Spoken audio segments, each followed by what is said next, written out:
Welcome back to Cool Hobbies, guys, and today I have an upgraded fan for the Mojave Grom, and I'm going to give you guys some tips and some thoughts of mine on the truck. After driving it for about like 15 packs, all on 3S by the way, I'm just going to tell you how I feel about it and the little things that I've done to it that have made it better. This is the fan that I'm going to be using. I bought it at my local hobby shop. It's a Power Hobbies. It's a 25mm, which should fit right into the mount on the motor, and it's a 2-wire plug, but the guy at the hobby shop told me to just connect it. If it doesn't work, remove it and flip it around. So I'm going to do that, and it says 22,000 RPMs, which should be a lot faster than the stock one.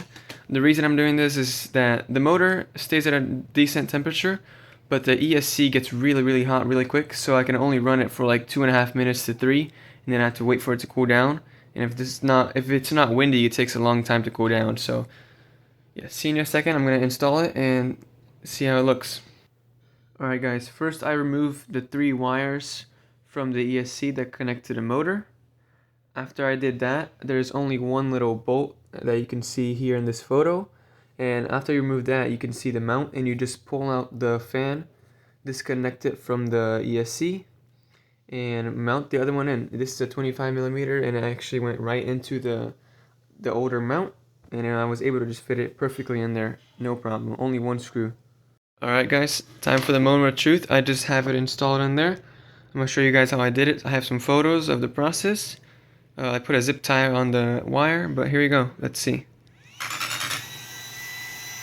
That's a lot more powerful.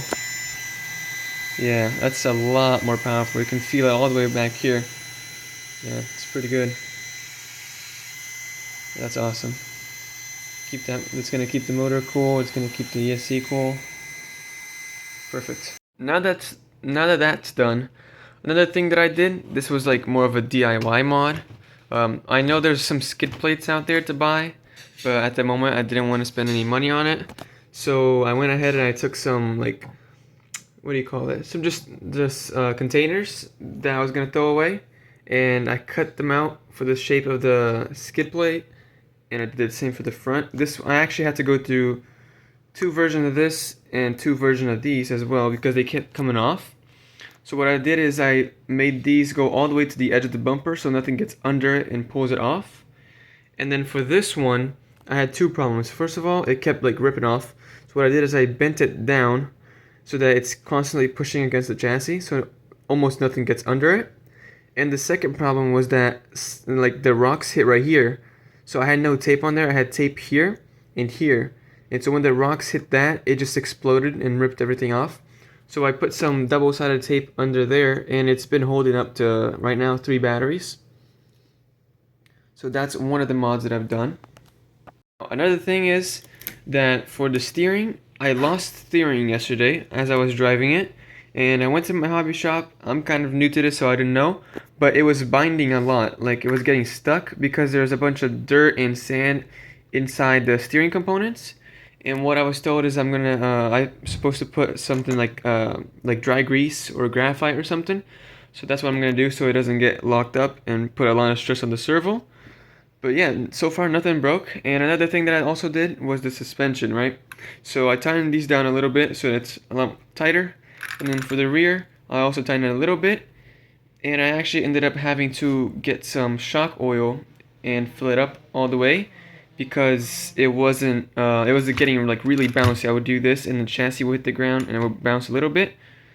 So just to counteract that, I ended up adding some more oil, and this is the one I used.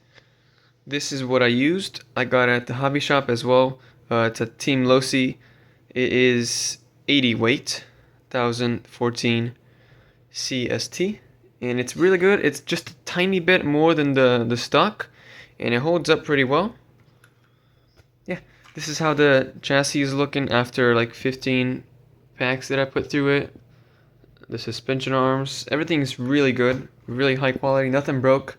The only thing that worried me was that servo. Now for some running, I'm gonna go see if that fan works, and yeah, see you in a little bit. There's the Mojave Grom. Sorry about the wind noise. So I've been running it for a full battery pack now before I did the video, and the fan really helps. I have a surprise for the next video too. Stay tuned for that. But the fan really helps. I'll have a comparison later on the next video. You'll see why. But there it is running. And in 3 minutes, it heats up about the same. But I don't have to, like, when I stop, it cools down really quickly. And also, yeah, the truck is really durable. So, like, as soon as I stop after the 3 minutes, I don't even have to take the body off. I just wait like a minute or so, and it cools down to like the decent temperature, and then I can just get back to bashing like that. It's kind of hard to film one-handed, but yeah, there you go. Alright guys, there you have it. I'm back from running this at the park. The skid plate actually held up, both of them. The fan definitely helps. As I said in the video, it doesn't like keep it cool all the way, but when I stop, it definitely cools down a lot quicker than before. Because before I would have to wait a few minutes for it to cool down. Now I wait just like a minute or so, I like tops a minute, and it cools down and I'm back to running. And then again, today I was running at 83-degree weather, so it is really hot where I am. So there you have it. Car's in one piece, thankfully. Everything's working. The servo is smooth again. I put some graphite in there.